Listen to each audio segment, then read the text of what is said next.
Hey guys, welcome to the Liberal Hive Mind, a channel solely focused on exposing the abundant hypocrisy of the left. Alright friends, so the TYT redemption arc continues. I mean, is it a full-on redemption? No, it's not. But it's still a slight redemption, and that's something. You know, the TYT for a very long time has been a collection of just far leftist insanity, going with whatever the progressive talking point of the day is. They used to be the hub for everything woke and everything insane, and boy is that turning around. Folks, we are currently witnessing an identity crisis moment in the far left, as the wokesters at the TYT finally realize that they're on the wrong side, or at least that they have made some unfortunate, let's call them relationships in the political world. Let me show you guys exactly what I mean by that. We got some stuff to get into, so let's roll the tape. Alright folks, so we're gonna start off with Anna Kasparian. I got a jank Youre video that will play a little bit later, but let's start off with Anna because she's obviously the best character at the TYT. After years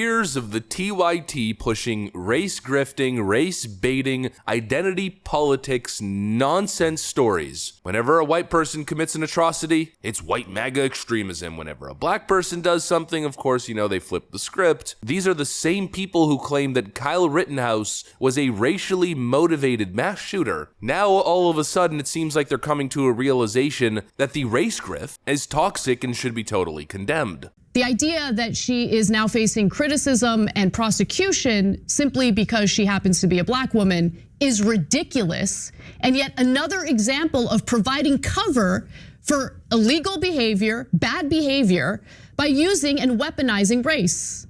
And it's disgusting. It's disgusting when it happens, and I'm sick of it.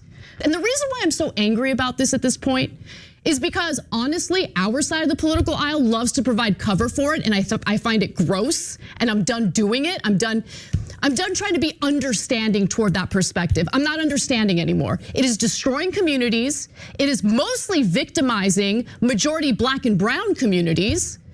Stores are shutting down, people are losing their jobs, and then you have these wannabe revolutionaries streaming day in and day out, providing cover for this garbage.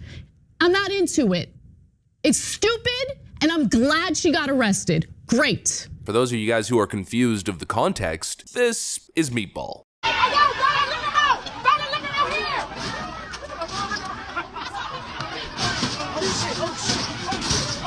Everybody must eat. Everybody must eat. Everybody must eat. Everybody must eat. Yes. Everybody must eat. Everybody must eat. Everybody must eat. Everybody must eat. That's what I'm talking about. Rest well, Eddie. Rest well, Eddie. Uh-oh, look, here come more people. Let's go. An individual who was recently caught up in some riots, not exactly sure what the riots were for. I don't think there was an actual relevant or significant cause. You know, rioting and looting stores for the sake of rioting and looting stores. Well, eventually this Meatball character was arrested, forced to face the consequences of her actions, and what did the woke left Twitter mob do? What did the Instagram social media mob do? They came to her defense. Apparently Meatball was being targeted because of Meatball's skin color. Yep, certainly not surprising. In fact, I think we have video footage. Walmart is racist!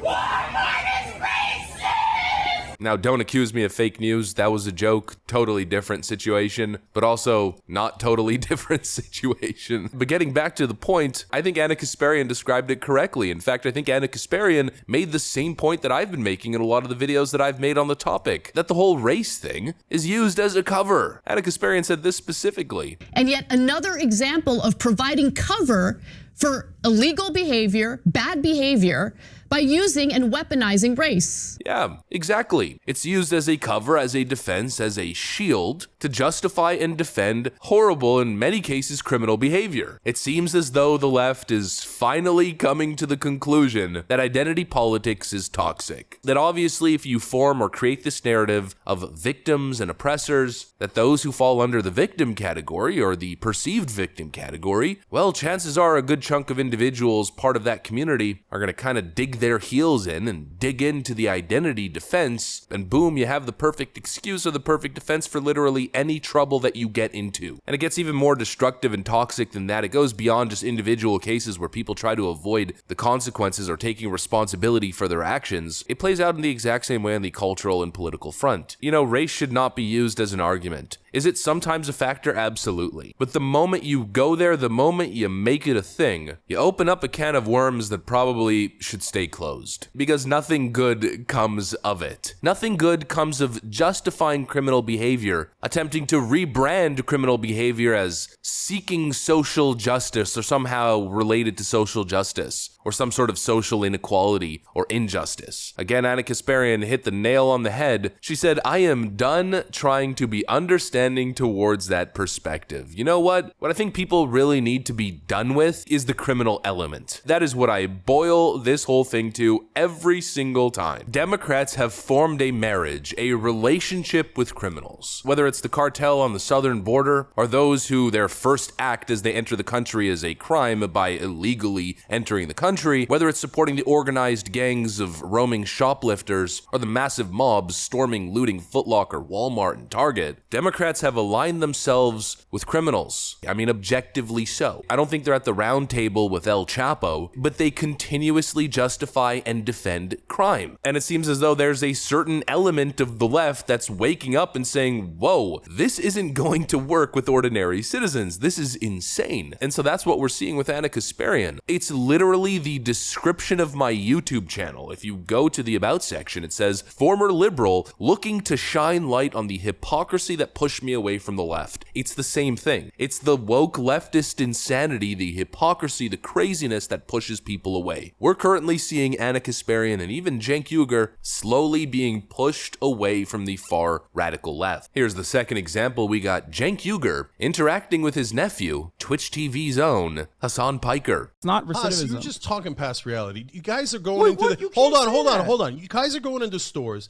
Guys are harassing people on the streets, etc. And they're walking, brother. They're walking. And that's why they're coming back and doing it again and again and again. If you say that's not happening, you're arguing against reality. And that's exactly what I'm saying here. Us, that's not reality. That's not the reality that I live in. Crazy, man. No. Saddens me to see you go along with mainstream media narratives that are inherently reactionary. It's not, Haas, you're not living in reality. But if you think a general voter watches this and thinks that they would vote for you, you're totally detached from reality. It's literally the exact same thing. You have the far left embodied by Hassan Piker, even though he doesn't actually believe the things that he says. He's still, I guess, the physical embodiment of the far left online. But you have Hassan Piker trying to defend and justify, you know, the uptick in chaos and criminality that we've seen. Hassan Piker claims that it's a boomer mainstream media narrative, and Cenk isn't having any of it. And he said specifically, if you are expecting to get elected on this kind of messaging, you will not appeal to average people. Obviously. Hassan Piker, of course, continues to double down and reject this basic common sense, but that's not the story. The story is that Cenk Uygur is, as crazy as this sounds, in this case, the source of common sense. It's weird to be saying that. It's weird that I've said that so many times this year, but it's true. And again, credit where credit is due. They don't deserve full credit, but they at least get some. When far-left woke cult members challenge the bogus narratives on their political side, it should be cheered. If it's too crazy for Cenk, if it's too crazy for Anna, if it's too crazy for Bill Maher, probably too crazy for your average independent American. And I'd argue that's a good thing now. Hopefully, an actual policy shift or ideological